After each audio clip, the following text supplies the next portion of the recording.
I'd like to introduce Patti Phillips and Ryan Austin with Cognota, and they are going to teach us all about really the numbers and the science between LearnOps and getting a complete ROI out of that. So, Patti, Ryan, I turn it over to you.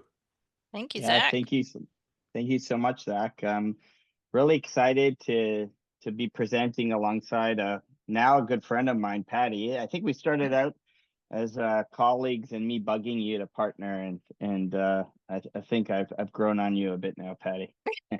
And you, Ryan. So We're really excited about today's webinar, which is focused on LearnOps and what that actually means, particularly focusing on the strategic elements of LearnOps, the measurement elements of LearnOps, and return on investment. So it's a pretty packed session. We also want to make sure that this is very collaborative. As Zach mentioned, feel free to post questions. Patti and I will screen those so that we can talk to them as appropriate throughout the session. But we're going to jump into some strategy, how to execute on that, looking at evaluation and measurement, ROI, methodology, and again, save time for questions. So real quick, I'm Ryan Austin. I'm the founder and chief executive officer of a company called Cognota. Fell into learning and development about 16, 17 years ago, and weirdly grew obsessed with operations and a thesis on, our industry spends so much money on program investments. Why is it so hard for us to measure effectiveness, impact, ROI? And where I landed was that we use disparate tools to manage operations, which creates inefficiencies in data silos. And if we fix that, then it will become easier.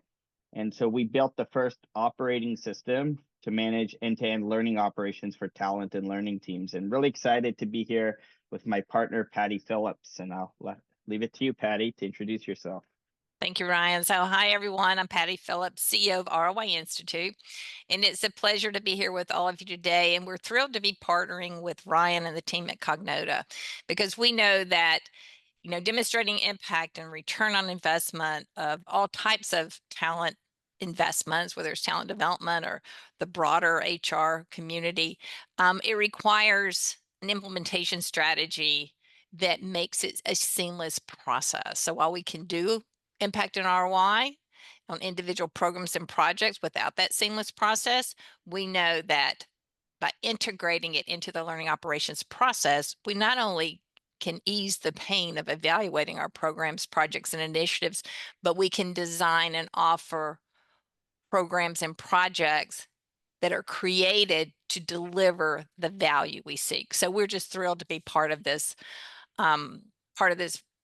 organization, this collaboration and partnership. So thank you, Ryan. Yeah.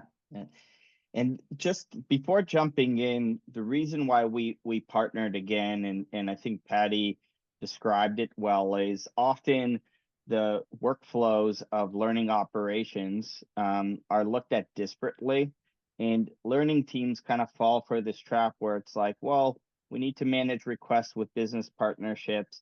What IT tool can we get our hands on? Or maybe we use email or Microsoft Forms, and we tend to do that throughout each of the workflows that we have to manage as talent and learning professionals.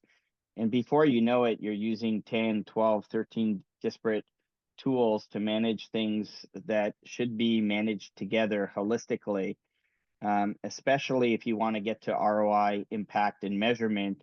You need access to the data to be able to look at these things. And so the partnership that Patti and I formed alongside another company called Performative, and Kent Barnett, who couldn't be here, but it allows you to really consolidate disparate tools, drive operational excellence, really run talent and learning operations like a business.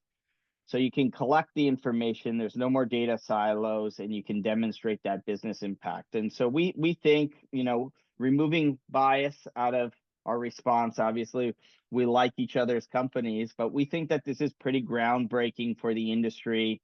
I always use this analogy, with Patti, how do we make this as easy as it is to file your taxes with TurboTax, right? Like that was once a complicated process. You have to be a certified accountant or something. And sure that we have certification. Patti has the ROI certification, great program. Cognota has LearnOps certification, but we want this to be easy for people, right? And so that your team can focus on that. So let's jump in. Why is ROI important? Let's look at some industry trends right now. So there is massive growth. I know it feels like it's not because budgets are staying the same, or in some cases shrinking a little bit. This is a lean world. We're asked to do more with less. But when you look at the corporate and talent learning development industry, the reality it's growing from $330 billion to about $430 billion in the next 10 years. So high growth. If you break that down, $130 billion is spent on learning and development programs. So that's a lot of money. And that's money that most likely each of us on today's webinar are managing, money that flows through our fingertips through budgets, creating courses, managing programs, etc. But then when you look at the other statistics, only 25% of that is judged to be spent effectively. And I did a workshop yesterday with Charles Jennings. You might know him from 70-20-10. And he said he'd be surprised even if it's that high. And Patti will actually be able to answer that more effectively in a second. But look at the other statistics. 47% of L&D teams say that they don't have the financial resources, and that 44% are feeling that there's headcount shortages or they don't have the capacity. What's really interesting to me is, and the one question that I always think about deeply is, if we were better at measuring the ROI and the impact of the spend, meaning we were better investors. Imagine we were venture capitalists and our venture capital fund was $130 billion and we were the decision makers on where to invest that and manage that money. Of course, the people who gave you that money are going to expect an ROI. So think of that as managers and as talent leaders. That is our responsibility for the company to manage this money effectively. So what happens if this number that says 25% was actually 80%? I bet you that the 47% and the 44% of numbers below will shrink drastically, because it will be easier to build our business cases and show the business where we need more money, because we're able to show ROI, and it builds trust, transparency on how we are stewards for capital. And we've all heard this for way too long, right? Getting a seat at the table. And what we always say is, don't ask for a seat at the table. Position yourselves to automatically get a seat at the table. All right. Yesterday in one of the breakout sessions in a workshop, one of the participants said something that really resonated with me, which is working towards things that keep our CEO up at night. And as a CEO, and Patti, you're a CEO too, we're always staying up at night thinking about the next highest priority of things that it's just built into our DNA. It's hard to disconnect. Maybe Patti, you've mastered that better than me, but you know, and if I had somebody at Cognota and came up to me and said, Ryan, I know that this one thing is keeping you up at night, and I have a way to solve that problem for you. Here's my plan. They would instantly become my #1 trusted advisor at Cognota. That is how you automatically get a seat at the table. So you need to really understand and position yourselves to understand the corporate goals of your company. What's the 1-year, 3-year plan, that 5-year vision, and understand how you can build your strategic plans to increase probability of success for your CEO and your corporations to get to those business goals through talent and learning programs. Patti, with the customers you work with, how do you help them do this? How do we help them solve their problems through learning and development? We do it in a variety of ways. We teach them how, because with without assessment, measurement, and evaluation, you don't know what you're contributing. You don't know that you're helping solve a problem. You're just an activity. So we have to have that assessment, measurement, evaluation to ensure we move away from activity and that we are more than order takers. And I think I was listening to what you were saying, Ryan. I mean, of course I was listening, but I was like reflecting as you were saying it. And what you're saying is there's it's a difference between the order taker and the difference maker. And the CEO staying up at night, and I love the comment in the chat about don't stay up at night because it's not going to be healthy for you. It's not, but you worry about it and you want someone to help solve the problem. So are we order takers in L&D, or are we really going to be difference makers? And if we are difference makers, we are problem solvers. And if we are problem solvers, we are leveraging the techniques available to us through assessment, measurement, and evaluation. Impact and ROI is part of what we do, is what we think about. And that's the difference between that seat at the table and the one down the hall, is order taker versus difference makers, solving the problems of those who have those tough decisions that they have to make and have those problems in front of them. So Yeah, I love that. It's a great quote as well. And this is really interesting data, Patty, that you shared with us previously. Maybe you can talk about it because it clearly shows that CEOs are expecting impact and ROI from this investment. And then you look at who's currently doing it, and it's a very small data set. yeah. Yeah. So thanks, Ryan. So yeah, and so the research that we did with ATD, and this particular output of the research is a little bit dated. We know that the gap is closing, but we did a study with CEOs, 96 Fortune 500 CEOs, and we went to the CEOs, not their proxies. And we asked them three simple questions. And it's like, of these different types of data, what is L&D currently providing you? So what's currently being measured? What should be measured? And then what's most important to you? And you can see in the red box there, of course, not too surprising, impact and ROI are top of mind of CEOs, but they're not getting it. And it's not because they don't care about everything else, but they have to care about impact and ROI if they want the organization to continue moving forward. So it goes back to, are you a order taker or are you a difference maker? Well, to be a difference maker, we have to be responsible for and accountable to those who are providing us the resources, because the resources are limited. And so impact and ROI is a way to demonstrate value in terms that says we are leveraging the resources that we have been that we are responsible for efficiently. We're driving the measures that matter. It doesn't mean everything else isn't important, but this is what CEOs care about, because if your organization does not do well, financially or otherwise, it cannot do good by its people. So it's the difference between doing well and doing good. You've got to do well in order to do good. So the gap still exists. And again, not too surprising with those results, because that's what you would expect CEOs to care about. Yeah, but it does, if and I understand that the data here, as you mentioned, it might be a little bit outdated and you're seeing the gap get bridged. But when you look at analyst data, for example, Causeway Research out of the UK launched a white paper recently on learning impact, and it said that the results showed that everybody wants to do it, but a very small amount of people are actually doing it, Yeah. which was really interesting. Yes, right. And here are the reasons why they're not. One, they often say it's too difficult. No, it's not difficult. We make it difficult. It's too costly. No, it's not costly. We make it too costly. Another reason we often hear from is, we're afraid of the response. We're afraid of the outcome, the results. Well, somebody's going to know if those programs are working or not. You might as well be the one to know first. And the one that we hear probably more frequently than others is no one is asking for it. Well, folks, there is a universal truth out there.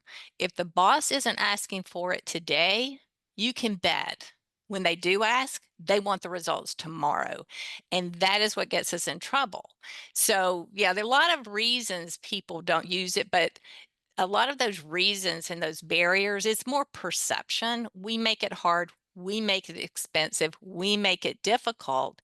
And then if we wait until the boss ask, we're not ready for it. And that's another reason why we're so excited about this partnership with Cognota, because it is embedding measurement and evaluation into operations, into what we do, is making it easier, is making it seamless, and it's ensuring that you are prepared when the boss says, show me the money. So I know you did not want me to go down that path, but I had to do it because that is what we hear. And that's the benefit of doing what we're doing here today with Cognota.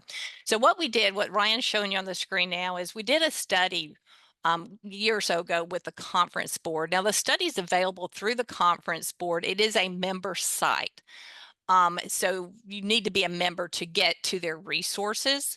We have permission to share it. So we're going to share it. Rebecca will share it with you. But, you know, if you're not a member of the conference board, take a look at it. You should be. It's a good organization. But they're one of our research partners. And so we did a study. In this study, we asked the question, okay, what are CEOs thinking about human capital analytics? So the broader analytics, not just talent development output or outcomes. And we saw exactly the same thing. They're getting data like workforce demographics and engagement, cost of human capital. So on the left is what they're receiving, and they're happy with that, but they want more. They want business impact. They want ROI on human capital programs and projects. They want the insights that they need to so that they can maintain or gain that competitive advantage. So even with when we talk about the value of measurement or the ROI on the ROI, they want value defined in terms of that business impact, and they want to ensure they're using their resources efficiently. And that's what ROI does for us. Yeah, it's a good point. And all of this, if you look at the data, and again, if this is something that the business is looking for, but that we're not great at doing, it really presses the question if learning and development was built for yesterday's need. And if the answer is yes, how do we break that inertia? And so we've broken it down into 4 categories where learning teams really need to focus on how do they prioritize and plan better.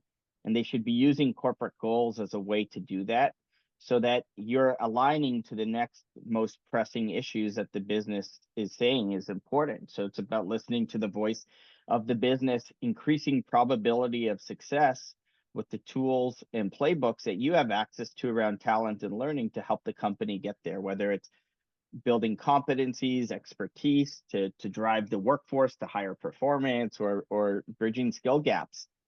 And that then means that we have to invest into these strategies, and we have to become smarter investors, understand time and money, right? So time being capacity of your team and the resources available, money being the budgets, and make sure that we're positioning them to be as efficient and effective as possible. It also means that we need to be comfortable and embrace uncertainty. Businesses are cyclical, things change. You could be heads deep into a program and you have no idea that your company was going to acquire another company, and they acquire a company, and the next day you realize that they come with a sales enablement team, and automatically you went from centralized to being federated. I wouldn't fight it. You should be agile in how you set up governance and operations so that you can pivot faster, work at the speed of the business. That's how you drive the most impact. And then execute confidently. To do that, we have to modernize our own skills. We spend so much time really focused on building the skills of the workforce that we forget about ourselves. So that's where you have great programs like the LearnOps Academy, the ROI certification that can help keep your team skills sharp. And this is exactly where the concept of LearnOps comes in. So LearnOps is short for learning operations. It's derived from other things that you might be familiar with, or the business is familiar with, like DevOps or RevOps.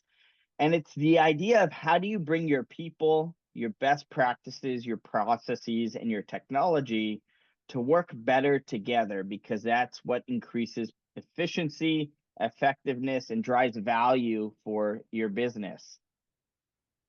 And it's okay if you're not there yet. If you know, Patti used the phrase from order taker to difference maker, right? So the reactive stage is really still that order taking mentality where people come to you to do things. You might have a chargeback model in the company, which basically says, like, if you pay for it, we will build it.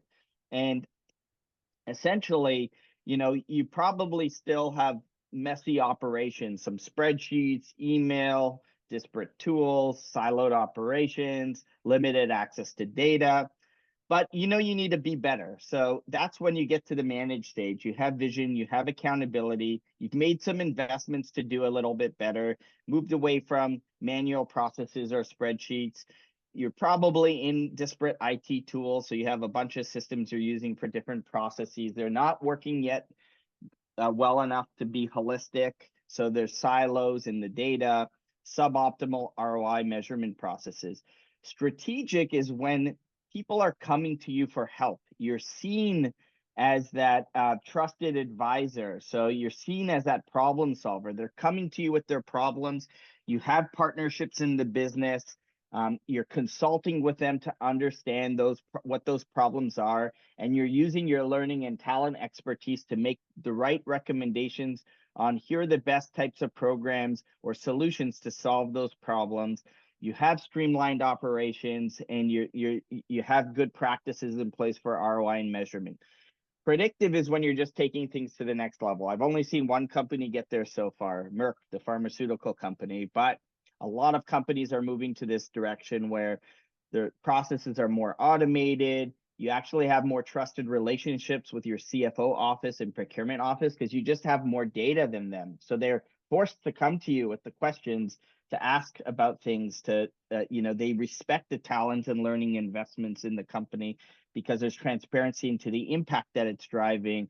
And you can use AI and predictive analytics to get smarter about these things. But again, the reason we partnered with the ROI Institute is because they have something called the ROI methodology and process model, which was very aligned to what LearnOps is and how we think about learning operations. And Patti will walk you through how this works. Thank you, Ryan. So when we think about what we need to make measurement and evaluation work in an organization, there are really 5 pieces of what we call a puzzle, measurement puzzle. There's the framework, how we categorize the data, and we use the Phillips 5-level framework that Jack Phillips developed back in the 70s because that represents the chain of impact. That's just data categories. But then we have the process model to ensure that what we do is a process. It's W. Edwards Deming who said, if you can't explain what you do as a process, you don't know what you're doing. So the model gives us that step by step. And what supports the model is a set of standards to ensure we're consistent in the implementation of that model. That gives us reliability in the data that we categorize along this 5-level framework. And then, of course, there's the case studies, the ROI studies, the impact studies, your follow-up, your level 2, your reaction data, all the evaluation that you're doing. That's the implementation of the process. The middle part, the 5th piece, is that implementation integration of measurement evaluation, and that is where the partnership with ROI Institute and Cognota fit. This is the model that we use, and everything really begins in that first 3 boxes. Those are maybe the most important boxes on this model because that's where value begins. We start with the why. Why are we implementing this program or project or initiative? The why is not because people need to know something or because they need to do it, but because there is a problem or opportunity the organization faces in terms of output quality, cost, time, customer satisfaction, job satisfaction, work habits, and innovation. And then we do the work to sort out the most feasible solution. And then we plan for success with those clear objectives and then design around those objectives, including application and impact and ROI objectives. So the first 3 boxes is really where value is created. Value that's important to those CEOs who want impact and ROI. From there, you just go collect data. And we're collecting data throughout the program, your reaction data, your learning data. And then we follow up to see, are people actually applying what they learn? Did the learning transfer strategy actually stick? And then are those business measures improving? From the analysis perspective, we ensure that we are credible, conservative, and then the standards support us in reliability. So with the analysis, we're going to isolate the effects of the program. Sometimes we'll use control groups. Sometimes we'll use trendline analysis. Sometimes we'll use statistical mathematical modeling. Sometimes we'll use estimates using a survey tool. Okay, but we're always going to do that by standard because that is your credibility. That answers the question, how much improvement in those measures is really due to these investments or this particular investment that we're making? From there, we convert measures to money, you bring in the cost, you calculate your ROI, and then you report the intangibles. And then the last is reporting out and using the data, because in the end, what we're trying to do with demonstrating impact and ROI is, yes, account for the resources, because that is, we should be doing that. We are stewards of those resources. We should account for the resources and ensure we are using them effectively and efficiently. But what we're also trying to do is collect the data we need to improve the programs so we can make better decisions about the programs. Sometimes you will get extremely high ROIs and you need to explain, well, what happened to get us there? What were we thinking? What were we doing that got us there so we can replicate it? Sometimes you will get negatives. And then you have to answer the question, what were we doing there? What were we thinking? How did we get there? What can we do to improve it? So that's the process. And that's what you want, a process that's going to get you to the measures that matter most, that will allow you to improve your programs, projects, and initiatives and the learning operations at large. Mm-hmm. And one thing to add is if you're seeing negative ROI, because ROI is really the math, and we're going to talk about that after, but it's not something to run away from. It's actually, Right. to me, negative ROI is exciting. It means something's not working and we can make better quality decisions around that. Rob Lauber, who's a mutual friend of Patti and mine, who was the CLO at McDonald's, and they ran ROI analysis on Hamburger University, which was their biggest initiative. And guess what? Negative ROI, actually. And he ran to his CEO and said, instead of hiding from it, said, look what I discovered. We're not getting a positive return on investment on this massive investment that the company makes. And what the CEO said, doesn't matter. This is integral to our brand. Hamburger University is integral to how we work with our franchisees. We're going to continue the program. So ROI just is a way to help you become better investors. And it doesn't mean that you have to stop. You could make a calculated decision, but you want to know. You want to know if that's happening. Yeah. And to your point, Hamburger University, it's not always that they say keep going as is too. It's like, this is integral. We need to Mm-hmm. manage the resources. Sometimes it's just a matter of tweaking the design to reduce the Yep. denominator. You may be getting good enough impact. It's just a denominator issue. Those are easy fixes. So as Ryan said, negative is not always bad, but you need to know. Mm-hmm. And the way to do this, right? So we're talking about the outcomes of this, but it really is about partnership throughout the process. If you do not have partnerships or you're not including stakeholders at the beginning, middle, you're not going to get to the end. So the way to structure governance and operations is to set up an operating model where where learning and talent teams are structured both to support top-down strategy, meaning what's our 1 year, 3 year corporate goals, the highest priorities in the business, what's the 5 year vision? How do we align our investments and our strategy to align to those corporate goals?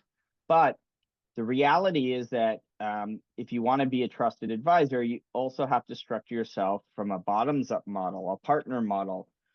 You might be working at a massive or a big enterprise, and it's like, well, I don't have the time to partner with everybody. So that's when you look at the top-down goals, the 1 year plan, and you say, who are the most important partners for me to increase probability of success to the 1 year goals for me to partner with in the first year? So you start there and you can expand.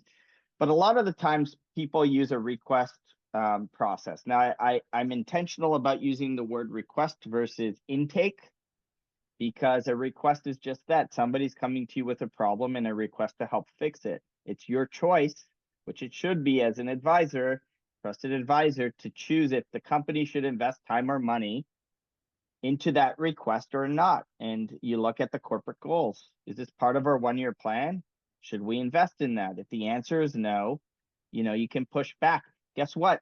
Even if the senior vice president came to you with that request, they should know better if it's not a priority, because the CEO says this is not on our 1-year plan or whatnot. So it allows for a good conversation so that you can negotiate in good faith to do the best thing for the company, invest company capital and time properly.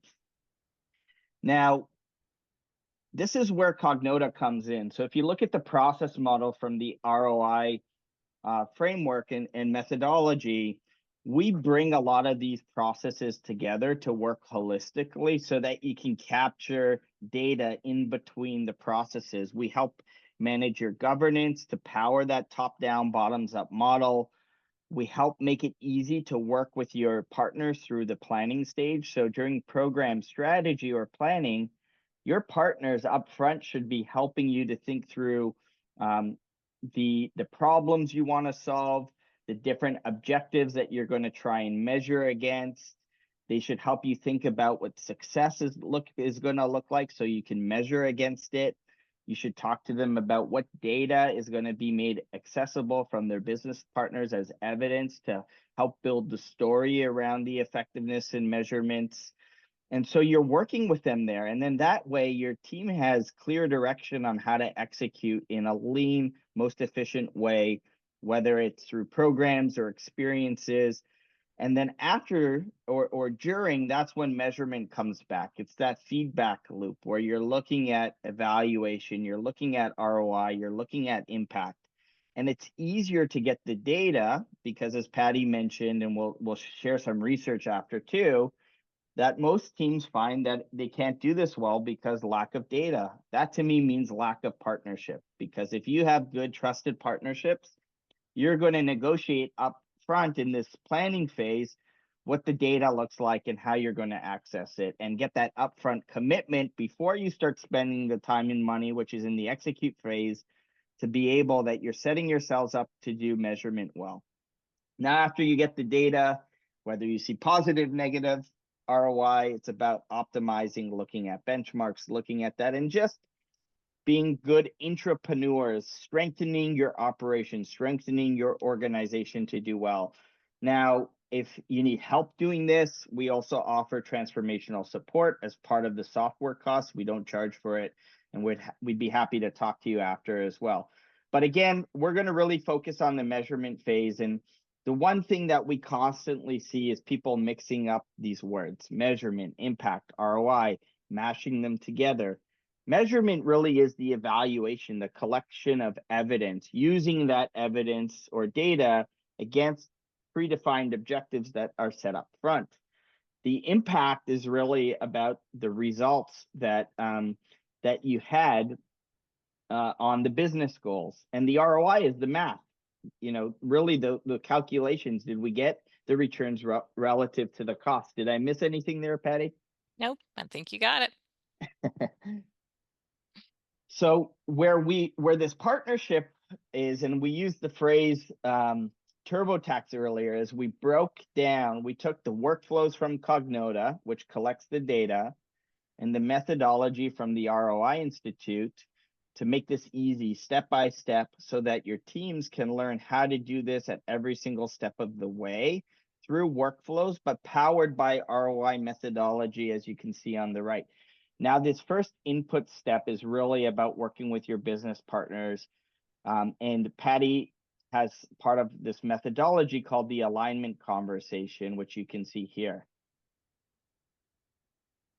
So with the alignment conversation or the alignment model, so this is our alignment model, we're taking that framework and we're using it three ways. On the right side of the V is the way we categorize the evaluation results. To ensure we are measuring the right things, we have to have good, clear, specific objectives. That's the middle part. So that's your measurement piece. Measurement is all about quantifying a need, right? Quantifying a variable. And so that's what we're doing here with objectives. We're getting specific. You know, a lot of people will say, well, you know, we want to do an impact study or we want to do an ROI study. What should we be measuring? Well, the first question is go back to your objectives, because the objectives define the measures if you're writing good objectives. The objectives also set up your program to ensure it's designed to deliver the results that you seek. But to ensure you have the right objectives, we've got to be clear on the needs, and that's the left side. So the left side represents assessment, assessing the need. The middle represents the measurement, the objectives, and then the right side represents the evaluation to ensure we're meeting the objectives. It all begins with the left side of the V. And so if we think about the first 3 steps in the model that I showed you earlier, that is happening on the left side of the V. We start with why. What is the opportunity for the organization to make money, save money, avoid costs, do greater good? And what are the specific business measures that need to improve, that if we improve them, move us toward the payoff opportunity? And from there, we sort out, okay, what is happening or not happening that if we changed it? Performance needs. What is happening or not happening that if we changed it could help us improve the business measures or address the business need and take advantage of the payoff? And then what is it people need to learn? And then how do we roll it out to ensure they learn what they need to know to do what we want them to do to improve the business measures? And then often you will see input needs under preference needs in our model. That's the project. Who needs to be involved? So it all starts there with, start with why, make sure we have the right solution, and then set up those expectations, the objectives, and align those objectives with the needs. And from there, it's just a matter of going out and collecting a little data to see if you achieved your objectives. Where we make it difficult and expensive is when we haven't done the upfront work. We haven't defined what success looks like in terms of measures that matter to those decision makers. A lot of times we'll do learning needs. Sometimes we'll do good application needs, but you have to think about, why do we want them to apply this? What are they going to do with it? What's the consequence if they're applying it? That's your business measures and your payoff. But if we start with the why, then we will get to a better solution aligned with those needs. Yeah, in yesterday's workshop, somebody mentioned we're measuring a lot of surveys and learner feedback, etc. I said, don't even share that with your shareholders. That's great data for you to optimize and tweak your programs, but your business stakeholders aren't going to care. Right. Yeah. And actually, you'll lose trust and credibility by too much information, right? TMI. It's let them focus on those top 3 big picture items that will help to drive decision making around financial decisions or impact for the business. The other data is for you and your team. Right. Now we do recommend, though, when you are telling that ROI story, you do want to tell that story. I just figured this arrow, right? You do want to tell that story to include, here's, they bought into it, they learned it, they applied it, here's the impact, because that chain of impact represents the logic. And so when you're telling a story, if we go back to Aristotle, in his 3 modes of communication, you first want to make sure the story is compelling. So that gets to Ryan's point. It needs to have data that's compelling to the audience, whoever that audience is. You also want to make sure that it's presented logically. People follow logic. Even the most qualitative people follow logic. So you want a logic. So that chain of impact gives you the logic. And then you want the credibility. You want to be presented credibly. That includes not only the person presenting it, but also the process used to get there. So I agree that you don't want to belabor reaction data to your CEO, but you do want to indicate that chain of impact occurred.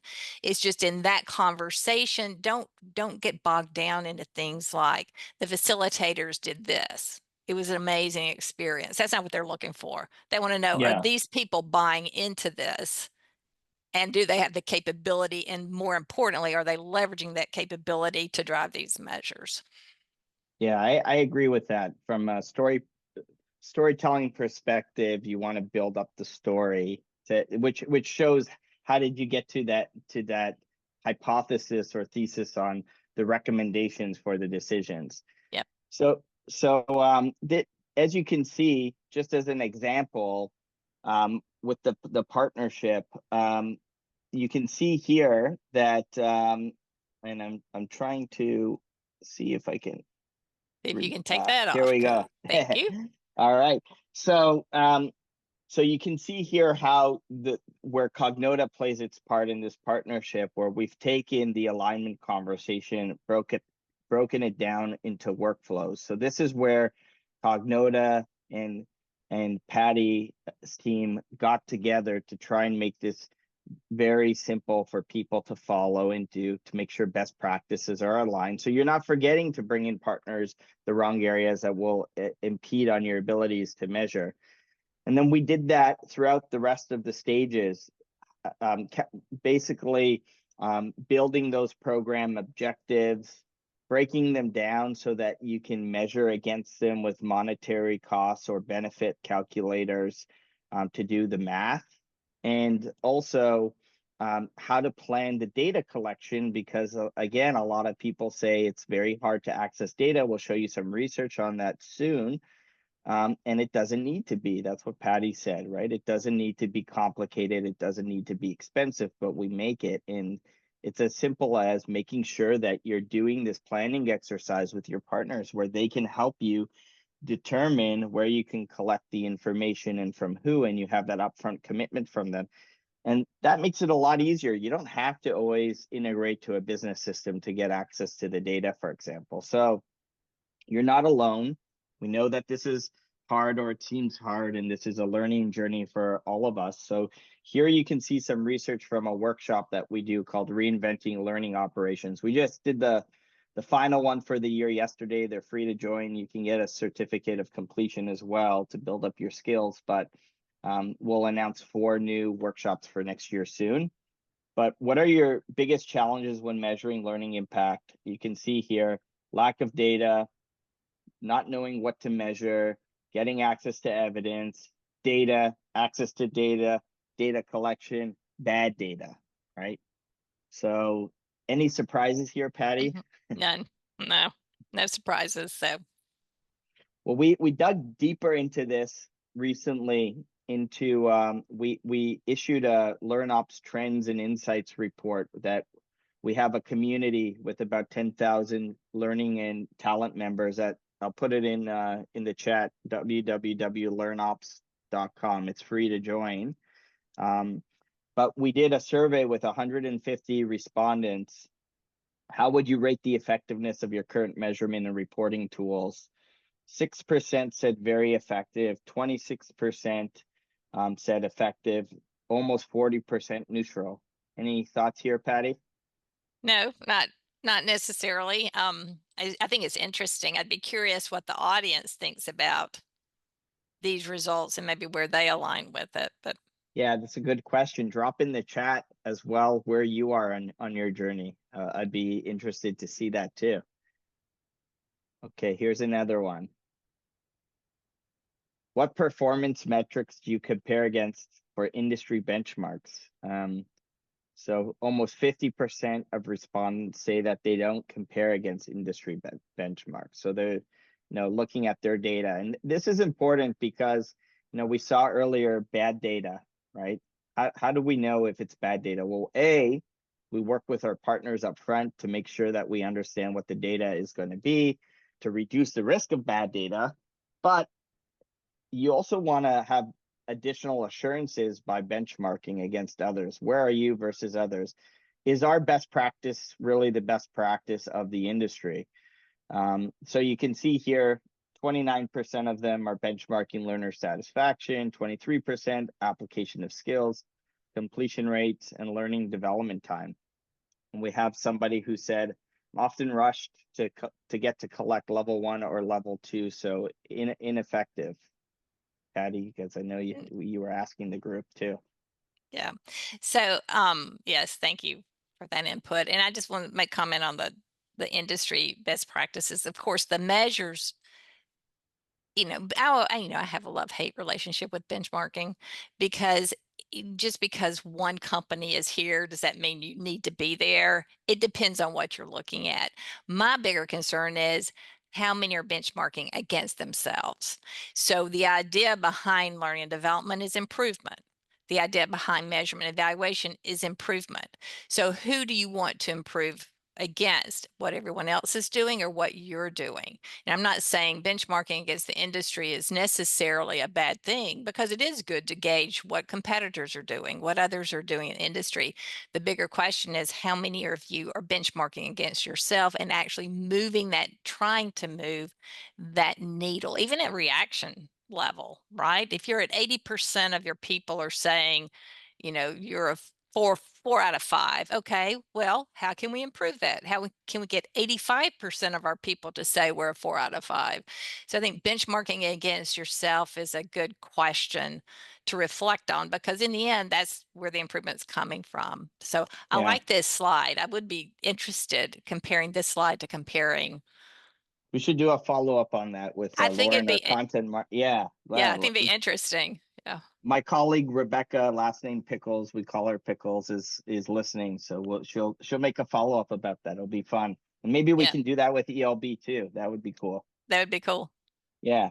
Okay, so somebody asked the question, where do you recommend researching against industry benchmarks? And I said either through research through ATD or others, or working with a partner to help automate it.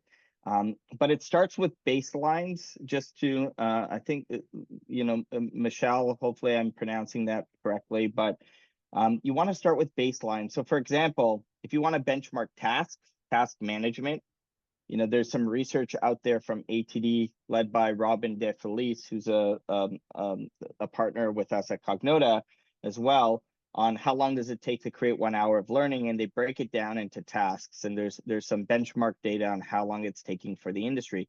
So what you want to do is create a baseline. How long do you think your team's going to do it, right? And then the benchmark is the industry averages. And then are you green, yellow, or red? Are you ahead of the industry, neutral with the industry, or below the industry? So it helps to build some transparency, to have easier conversations with your team on how you're doing against others to drive performance. Now on the automated side, not meaning to give us a plug here, but we talked earlier about another partner who helped to build this, again, to make this easy, the TurboTax of measurement and ROI.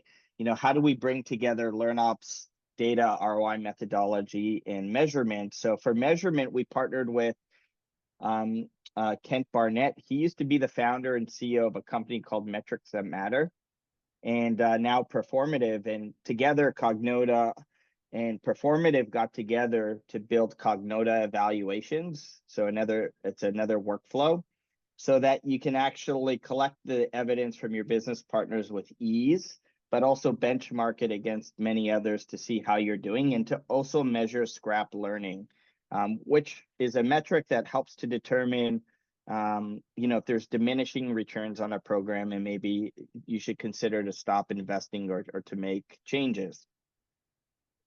So in the question, I know that we've had some people ask us about case studies. And do you know what, Patti? I'm very proud of us, because I think this is the last slide, and we have 10 minutes left after this for Q&A as well. But maybe you want to talk about some ROI case studies that you've been a part of. Yeah, thank you, Ryan. So yes, in terms of case studies, this just 3 samples of case studies, very different programs, very different organizations, multiple countries. But the one thing they have in common is they all began with the business needs before they implemented their program. So with our leadership coaching, this is oil and gas industry. The business need for this leadership coaching was around the cost due to machines tripped and time due to job backlog. Now, many leadership programs, and many of the ones that we've published, we've got lots of case studies published, and we're welcome to give you guys access to a portal that you can get some of those case studies if you're interested. But many of case studies around leadership development, they focus on turnover or absenteeism. Well, leadership development addresses a lot of issues, not just turnover and absenteeism. In this company, it was around these machines, the cost of these machines tripping, and then their job backlog. So they went into it with these measures in mind. They implemented the program. You can see that the value of reducing the machines tripping, the cost of the machines tripping, was $1 million. Job backlog, 9,585. They isolated the effects of the program in this particular study it was a comparison group, and coupled with the estimation process. The cost of the program was only of $439,000. Now, in the scheme of things, that's not bad, right? If you look at the benefits, if you were to just show the boss that you spent $439,000 on leadership development, the boss may say you did what? But if you present it in the terms of here's the benefits and it only cost us $439,000, that's a little bit different. And then when you do your ROI, it's 168%. The question is 168% good? It always depends on to what you are comparing. If you compare 168 to what the organization typically gets in terms of ROI, it is very good. So this turned out to be a really good study. The culture change in the middle, they went into it again with clear intent, business measures in mind. They had some errors, some employee turnover, and their customers were dissatisfied because of all the errors they were making. So they targeted error rate and turnover as the measures they converted to money, leaving the customer satisfaction as an intangible, yet very important. You can see here they spent $849,000 on this portion of the culture change initiative. But again, when you start presenting benefits that you have saved the company this much money by reducing turnover, and here's how we know that is due to our program, you've isolated the effects of the program, showing them a cost of $849 is so much easier because you've got these benefits compared to the cost. Their ROI was 49%. In this case, they had a 25% target ROI, so they exceeded that. The last one's in the federal government, and I like to show this one because a lot of people say, well, you can't do ROI in the government. We're government. We don't sell anything. Well, some agencies do, so profit is important to some agencies, but it's not just about selling. It's about cost savings and cost avoidance and becoming more efficient. So this is a human performance improvement initiative that was implemented in this government agency. In this case, they were trying to address customer perception. They did not have business measures defined broadly. So they had their participants coming to this initiative with the business measures they need to improve that they thought could improve as a result of this program. It's a great way to solve the problem of your participants and get immediate buy-in because now you're solving their problem, not your problem. In the end, they saved the organization about $270,000 in cost. The program cost was $261. They close to break even, 3% ROI, but that worked for them. That was what they were intended to do. So just three very different programs that have been implemented to ROI. Again, different programs, different industries, different contexts, but they all started with that end game in mind and designed their solutions around that. So Ryan? Yeah, thank you. No, that's great. So we want to invite everybody to ask questions if you have any. We still have a lot of people on today. You know, Patti and I are here. So for the next 5-6 minutes, happy to answer any questions that come through. Just monitoring some of this. Michelle says how to help decision makers to see value of L&D. Ryan's point on request versus intake. Was that a question, Michelle, or something that you're repeating?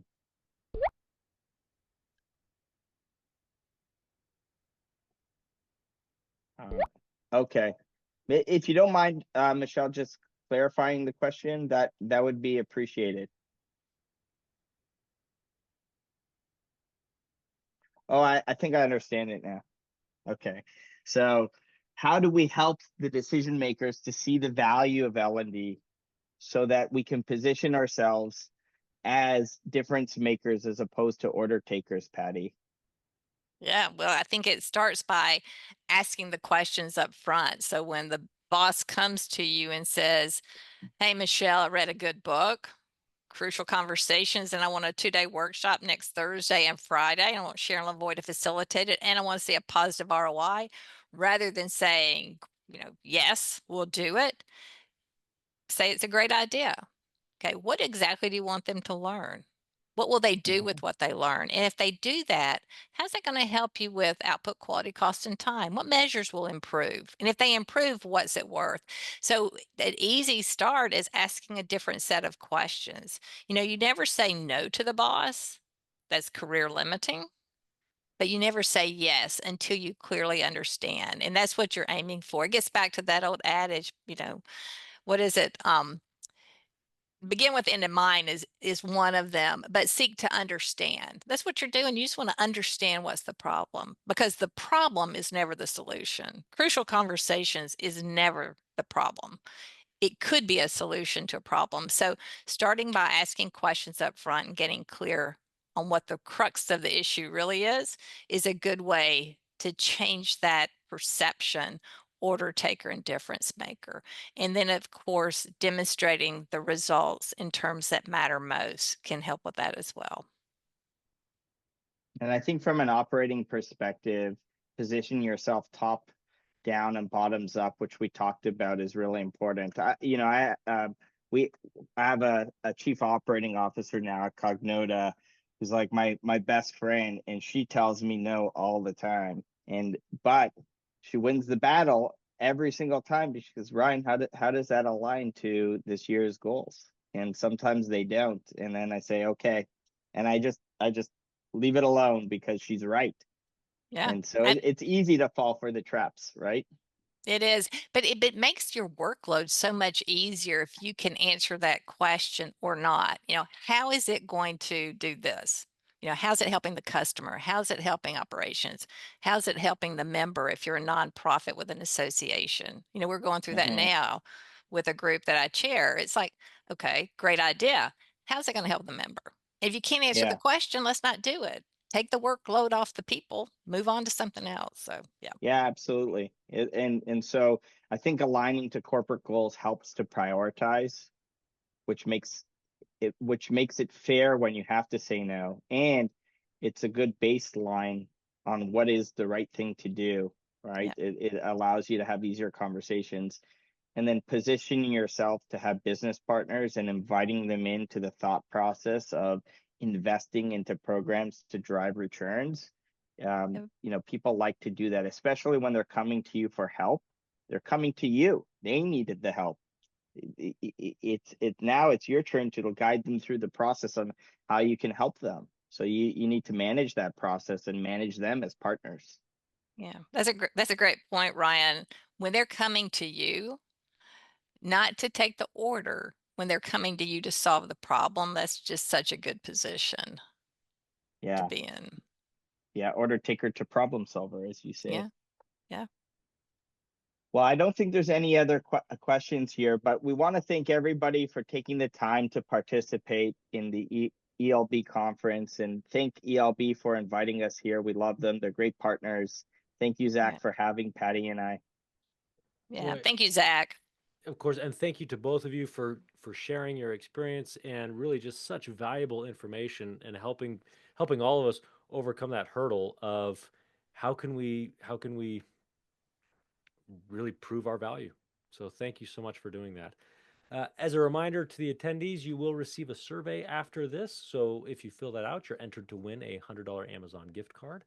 And our next webinar, our next session starts in about a minute. So feel free to click on over there. Patti, Ryan, thanks again. Appreciate you. Thank you. Thank you. Bye, Patti. Bye, Zach. Bye-bye. Thanks. Take care.